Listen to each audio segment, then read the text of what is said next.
edition of Startup Central, and Nanthan arrived working from home. This is the only show of its kind on Indian television dedicated, of course, to startups, technology, innovation, disruption, entrepreneurship.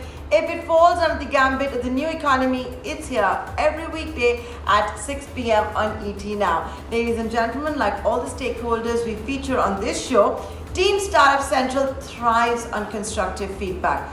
We can handle it. We want to know what you think. Keep writing into us. Our email address right on top, suc@etnow.tv. I'm also on Twitter. Feel free to reach out to me directly. Pitch to us. Who knows, maybe one day you'll even be a part of the show. Right, the top story today is India's second digital strike against China. Last month, you did see 59 Chinese apps being banned, and today the government struck again, banning the clones that had come up of these Chinese apps, with names like TikTok Lite. In fact, most of the clones had the word light in them. Ever since the Chinese ban, what we have seen is a lot of Indian founders actually talk about how they've grown, they've grabbed a lot of the market share, and I'm going to be discussing this and more now with Burgess, who's joining us from ShareChat. ShareChat has been one of the winners since the app ban against China. In fact, remember, ShareChat had been part of a bitter litigation against ByteDance, the owner of TikTok. Thanks a lot, Burgess, for joining us here on this edition of Startup Central. I've got to say, I can't help but remarking, and I'm not trying to be frivolous, but we did see clones that came up, and they all had very similar names. If I could just go through them: TikTok Lite, Hello Lite, Share Lite, Bigo Lite, VFY Lite, so like no imagination even in what is being alleged to be clones of Chinese apps that had come up. Can I ask you how the clone apps came under the radar? Was it actually, startups that discovered the clones had come up, or is it the government that has been very vigilant? No, I think a lot of these realize that India is a very attractive market, and so this was a way of going around the ban, because the ban does not actually name the companies themselves, and so this was one way of them to sidestep the ban and continue serving Indian users, and of course capturing Indian user data.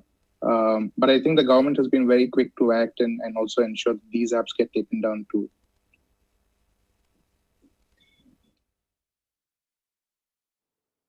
Okay. So, and like I said, they didn't leave a lot to the imagination using names like TikTok Live and Lite, and all of them seem to have a light against them. But Burgess, tell me something. It doesn't say specifically any of the names, right? That's what you're pointing out. Though I thought they had come out with a clarification of sorts when the 59 Chinese apps had been banned. But it's the internet, it's the World Wide Web, right? And if there's one thing that we all know is you can always find a lacuna, you can always find a loophole. What's going to happen if, let's say, a lot of these apps move the headquarters from China? Because wouldn't that then change the name of the game? I don't think so, actually, because a lot of the companies actually that have their apps banned in India today are companies that claim to be headquartered in Singapore, or entities that are operating out of Singapore, etc. But the fact is that as long as these companies have significant Chinese interest in them, for instance, I think at least one of these companies that have been banned, their board members in India are Chinese individuals. So while they may claim all of these, tricks of saying that, hey, we are based out of, Singapore, or we are headquartered in Los Angeles, the fact is that they have a significant Chinese interest and presence in their platform. And so I don't think the government will take that very lightly. And as long as that continues to be the case, many of these platforms won't be allowed to operate in India, or at least that's the hope, unless something significantly changes in this, whether these platforms are sold off to global investors or to American platforms or Indians for that matter. Until that happens, I don't foresee this government backing down from this very historic decision.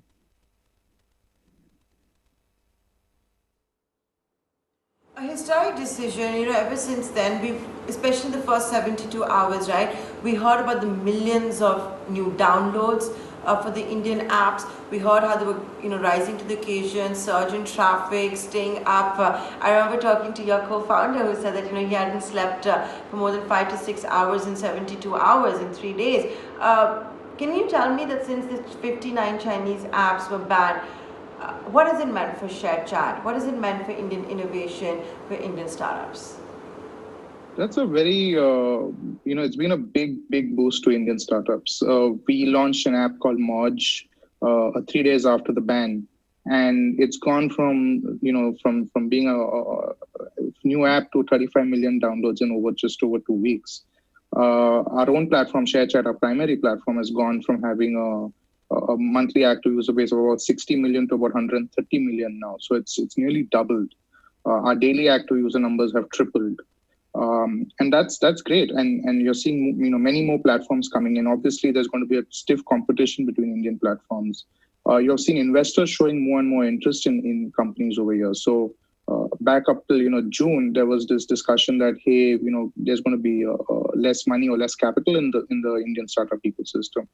Bang after this ban, you're seeing all these foreign investors really now lining up and hoping that at least some of these startups take their money, because there's obviously a huge user base over here.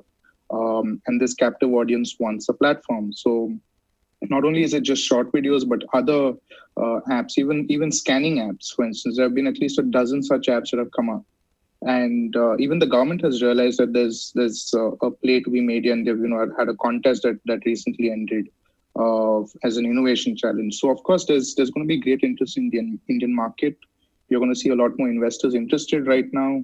And this has opened up a whole new space for India. So I think it's a very good decision. As long as TikTok and some of these platforms were operating here and putting in heavy capital, there wasn't really a space for an Indian startup to actually grow. But now that's changed.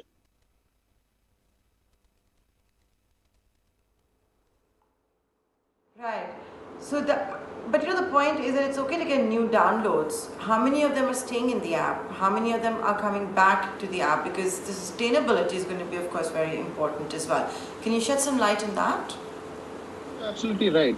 There's going to be so many new apps. Users are going to download different apps, and obviously over here it matters then which platforms have the music licenses, which platforms are able to attract all the the great creators that have come about in the last 3-4 years.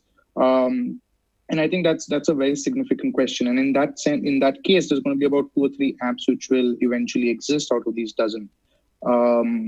There are claims that some of these apps are downloading. They still have users downloading them over 5 lakh or 8 lakh downloads per hour. But I don't think that's going to be sustainable. The cost of maintaining servers, getting all of these licenses in place, doing all the marketing activity that this comes along with. I think it's going to be a very hot race, and I think we are best suited at this stage to grow in that space, because we've been here operating for the last 4 years. ShareChat has seen the wave, it's ridden the wave, and now we are past it. So I think it's you're absolutely right. There's going to be a tough space for a lot of these new platforms that have shown up overnight, hoping to cash in on this, because it's not an easy victory.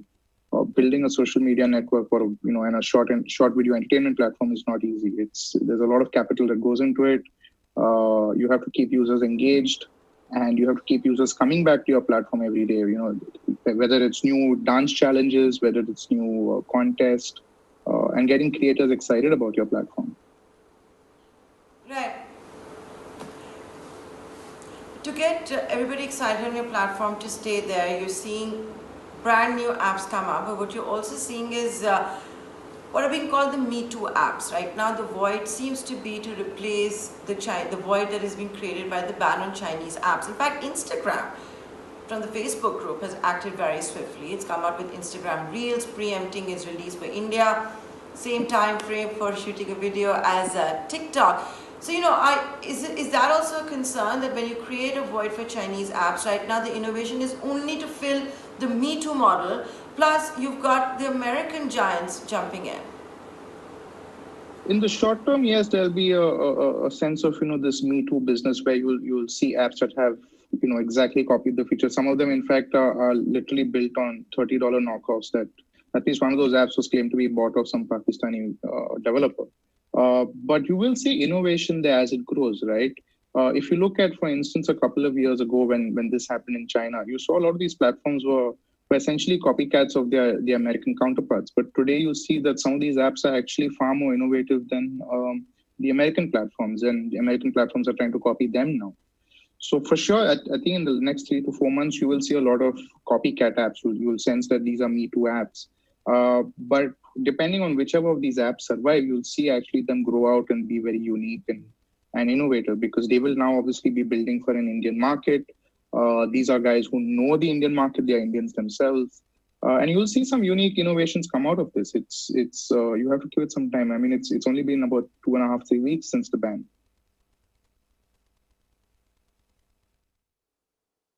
So let me make this my final question for you. You told me a little bit about how you launched a new app and all of that within 2 days of the 59 Chinese apps being banned last month. But it must be very exciting times for ShareChat. How did you manage the surge in traffic? Is that under control? Are you still seeing a surge in traffic? And now you're competing not with ByteDance, you're competing with other Indian startups. How does that feel? Competition is good, right? It's as long as there's competition, it's always day zero at a startup, and that's what keeps us going. Yes, there was a massive surge in users. Like I said, we went from a daily active user base of X into 3, and so our servers were definitely overloaded. But like I said, since we've been an app that's been in this space for the last 4 years, we know how this works. We are building for a bigger ecosystem play. It's not something that we are doing for the next 3 months and then we're going to burn out. Investors are very excited about the platform, and I think we will be able to come out of this looking very good. Of course, there'll be many of these players that will actually end up dying out or getting bought out by others. But in the short term to the medium term, I think the future looks very bright for ShareChat. And as compared to other platforms that have launched, especially maybe Reels, I think there's a market for both of these platforms.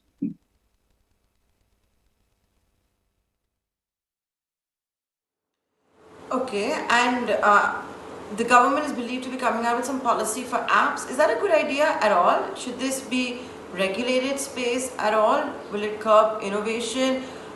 We have seen the government, for example, wanting to regulate e-commerce. Should it be doing so? Should there be a policy for apps? I think at a time when you're seeing a lot of these apps are being used by foreign entities and offshore entities to try and derail our national security, a baseline expectation of what is required from an app, I think is not a tough sell, especially when you don't know where these apps are coming out of. If you look at many of these apps that were banned, some of them we did not even know who their ownership structure is like. So I don't think it's going to stifle innovation. If you can if these standards are addressed well, I think it will help the Indian ecosystem be more safe and secure for Indian users.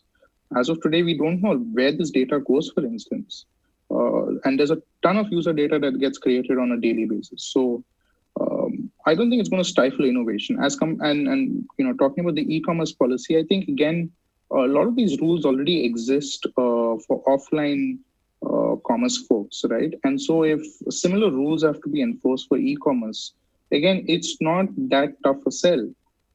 It's just that the government should not be, coming out with rules or regulations that will stifle investments in the country, that will stifle business or make doing business harder. But some of these requirements, I mean, if you go into a shop, you can pick up anything and look at where it's been manufactured. Why shouldn't that be the case online, where a user could, tell where it's manufactured? Because a lot of people sometimes don't trust products made in certain countries. So if it works for offline, it should work for online the same way. No, I was talking more about the fact that the government wants an e-commerce regulator. The very fact that what's going to happen to individual sellers. Some lady who sells mango pickles, is she going to really set up a grievance cell? So we are seeing more tightening. So I was wondering what kind of tightening and regulations are okay with the apps world. But Burgess, we are out of time. Many thanks for joining us on this edition of Startup Central.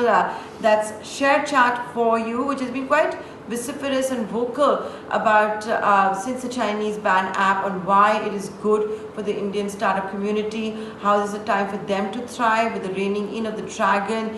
For once, the Indian startups don't have to worry about fighting big bucks. How you had seen even Chinese giants ape Indian startups. I remember ShareChat has talked about this very, very vocally, and it's been an interesting time for Indian entrepreneurs. They certainly won the download game. What we have to now figure out is that are they going to be able to sustain the traffic that they have been receiving for the last 30 odd days.